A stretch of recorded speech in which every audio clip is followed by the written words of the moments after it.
പ്രാചീന ഭാരതത്തിലെ ഏറ്റവും പ്രശസ്തവും ലോകത്തിലെ തന്നെ ഏറ്റവും ആദ്യത്തേതുമായ ഒരു പുരാതന സർവകലാശാലയാണ് തക്ഷശില. ഇന്നത്തെ പാകിസ്ഥാനിലെ റാവൽപിണ്ടിക്ക് സമീപമാണ് ഈ ചരിത്രപ്രസിദ്ധമായ സ്ഥലം സ്ഥിതി ചെയ്യുന്നത്.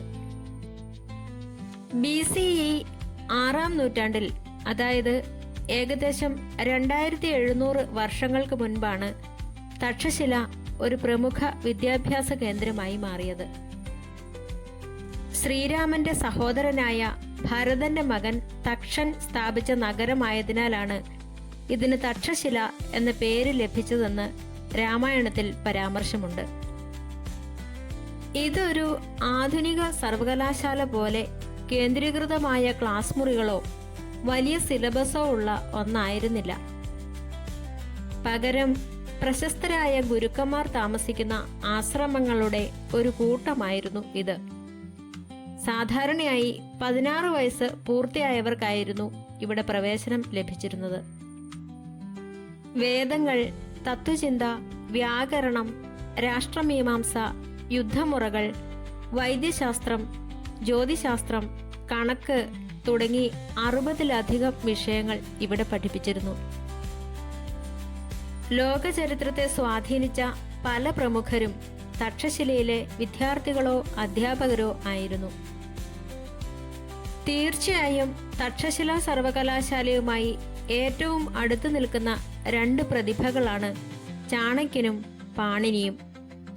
ഭാരതീയ ചരിത്രത്തിലും സാഹിത്യത്തിലും ഇവർ നൽകിയ സംഭാവനകൾ സമാനതകളില്ലാത്തതാണ്. മൗര്യ സാമ്രാജ്യ സ്ഥാപനത്തിന് പിന്നിൽ പ്രവർത്തിച്ച ചാണക്യൻ തക്ഷശിലയിലെ അധ്യാപകനായിരുന്നു. അദ്ദേഹം കൗടില്യൻ എന്നും അറിയപ്പെടുന്നു. രാഷ്ട്രമീമാംസ, സാമ്പത്തിക ശാസ്ത്രം, യുദ്ധതന്ത്രങ്ങൾ എന്നിവയിലായിരുന്നു അദ്ദേഹത്തിന്റെ വൈദഗ്ധ്യം. ഒരു രാജ്യം എങ്ങനെ ഭരിക്കണം, സമ്പദ് വ്യവസ്ഥ എങ്ങനെ കൈകാര്യം ചെയ്യണം, വിദേശ നയങ്ങൾ എന്തായിരിക്കണം എന്നതിനെക്കുറിച്ച് ചാണക്യൻ രചിച്ച ഗ്രന്ഥമാണ് അർത്ഥശാസ്ത്രം. ഈ പുസ്തകം അദ്ദേഹം എഴുതിയത് തക്ഷശിലയിൽ വെച്ചാണെന്ന് ചരിത്രം പറയുന്നു. അക്കാലത്ത് മഗധ രാജ്യം ഭരിച്ചിരുന്ന നന്ദവംശത്തിലെ രാജാവ് ചാണക്യനെ അപമാനിക്കുകയുണ്ടായി. ഇതിനു പകരമായി നന്ദവംശത്തെ തകർക്കുമെന്ന് അദ്ദേഹം പ്രതിജ്ഞ ചെയ്തു. തുടർന്ന് തക്ഷശിലയിൽ വെച്ച് താൻ കണ്ടെത്തിയ ചന്ദ്രഗുപ്ത മൗര്യൻ എന്ന യുവാവിനെ രാഷ്ട്രീയവും യുദ്ധമുറകളും പഠിപ്പിച്ചു വളർത്തിയത് ചാണക്യനാണ്. ചന്ദ്രഗുപ്തനെ മുൻനിർത്തി അദ്ദേഹം ഇന്ത്യയിലെ ഏറ്റവും വലിയ സാമ്രാജ്യങ്ങളിൽ ഒന്നായ മൗര്യ സാമ്രാജ്യം സ്ഥാപിച്ചു.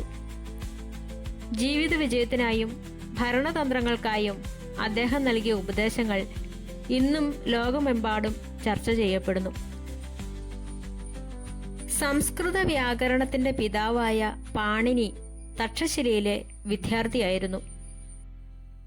സംസ്കൃത ഭാഷയുടെ വ്യാകരണത്തിന് കൃത്യമായ ഒരു ഘടന നൽകിയ ലോകപ്രശസ്തനായ ഭാഷാശാസ്ത്രജ്ഞനാണ് പാണിനി.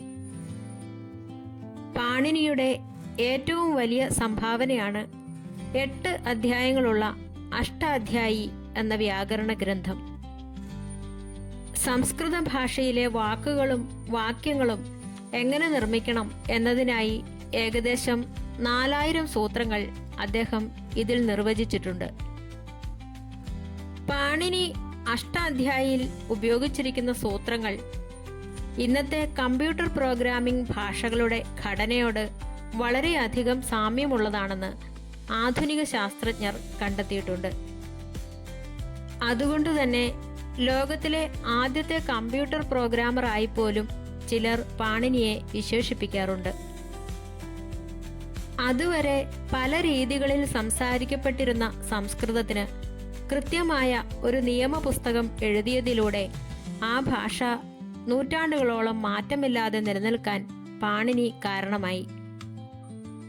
ചുരുക്കത്തിൽ തക്ഷശില എന്ന അറിവിന്റെ കേന്ദ്രം ഇല്ലായിരുന്നെങ്കിൽ ഭാരതത്തിന് ചാണക്യന്റെ രാഷ്ട്രീയ തന്ത്രങ്ങളും പാണിനിയുടെ വ്യാകരണ മികവും ഒരുപക്ഷെ ലഭിക്കില്ലായിരുന്നു. തക്ഷശിലയിലെ മറ്റൊരു ഇതിഹാസതുല്യനായ വ്യക്തിത്വമാണ് ജീവകൻ. ബിംബിസാര രാജാവിൻ്റെയും ബുദ്ധൻ്റെയും ഒക്കെ വൈദ്യനായിരുന്ന അദ്ദേഹം പ്രശസ്ത ആയുർവേദ പണ്ഡിതനും ശസ്ത്രക്രിയ വിദഗ്ധനുമായിരുന്നു. ബുദ്ധമത ഗ്രന്ഥങ്ങളിലും ജൈന ഗ്രന്ഥങ്ങളിലും ജീവകന്റെ അസാധാരണമായ ചികിത്സാ വൈഭവത്തെക്കുറിച്ച് നിരവധി കഥകളുണ്ട്. തക്ഷശിലയിൽ 7 വർഷത്തോളം താമസിച്ച് വൈദ്യശാസ്ത്രം അഭ്യസിച്ച വ്യക്തിയാണ് ജീവകൻ.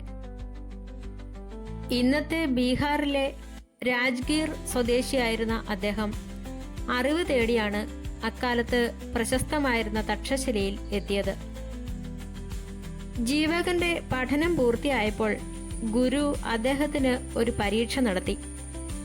തക്ഷശിലയ്ക്ക് ചുറ്റുമുള്ള 1 യോജന, അതായത് ഏകദേശം 11 കിലോമീറ്റർ സ്ഥലത്ത് നടന്ന് ഔഷധ ഗുണമില്ലാത്ത ഏതെങ്കിലും ഒരു ചെടി കണ്ടെത്തി കൊണ്ടുവരാൻ ഗുരു ആവശ്യപ്പെട്ടു.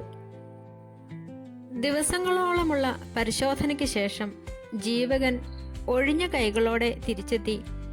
ഗുരുവേ, ഔഷധ ഗുണമില്ലാത്ത ഒരൊറ്റ ചെടി പോലും എനിക്ക് കണ്ടെത്താനായില്ല എന്ന് പറഞ്ഞു. യഥാർത്ഥത്തിൽ ഔഷധ ഗുണമില്ലാത്ത ഒരു ചെടിയും അവിടെ ഉണ്ടായിരുന്നില്ല. ഈ മറുപടിയിൽ സന്തുഷ്ടനായ ഗുരു ജീവകന്റെ വിദ്യാഭ്യാസം പൂർത്തിയായതായി പ്രഖ്യാപിച്ചു. തക്ഷശിലയിലെ പഠനത്തിന് ശേഷം മഗധയിൽ തിരിച്ചെത്തിയ ജീവകൻ ബിംബിസാര രാജാവിൻ്റെയും പിന്നീട് അദ്ദേഹത്തിൻ്റെ മകൻ അജാതശത്രുവിൻ്റെയും കൊട്ടാരം വൈദ്യനായി മാറി. കൂടാതെ ശ്രീബുദ്ധൻ്റെ വ്യക്തിഗത വൈദ്യനാകാനുള്ള ഭാഗ്യവും ജീവകന് ലഭിച്ചു. ബുദ്ധൻ്റെ കാലിലുണ്ടായ മുറിവും മറ്റ് ശാരീരിക അസ്വസ്ഥതകളും ജീവകനാണ് ചികിത്സിച്ച് ഭേദമാക്കിയത്. തലയോട്ടി തുറന്നുള്ള ശസ്ത്രക്രിയകളും കുടലിലെ തടസ്സങ്ങൾ മാറ്റാനുള്ള ശസ്ത്രക്രിയകളും അക്കാലത്ത് ജീവകൻ വിജയകരമായി നടത്തിയിരുന്നതായി ബുദ്ധമത ഗ്രന്ഥമായ മഹാവഗ്ഗയിൽ പരാമർശിക്കുന്നുണ്ട്. കുട്ടികൾക്കായി നീതികഥകളിലൂടെ അറിവ് പകരുന്ന പ്രശസ്തമായ പഞ്ചതന്ത്രം കഥകൾ രചിച്ച വിഷ്ണു ശർമ്മനും തക്ഷശിലയുമായി ബന്ധമുള്ള വ്യക്തിയാണെന്ന് കരുതപ്പെടുന്നു. കോസല രാജ്യത്തിലെ പ്രശസ്തനായ രാജാവായിരുന്ന പ്രസേനജിത്തും തക്ഷശിലയിലെ മുൻകാല വിദ്യാർത്ഥിയായിരുന്നു.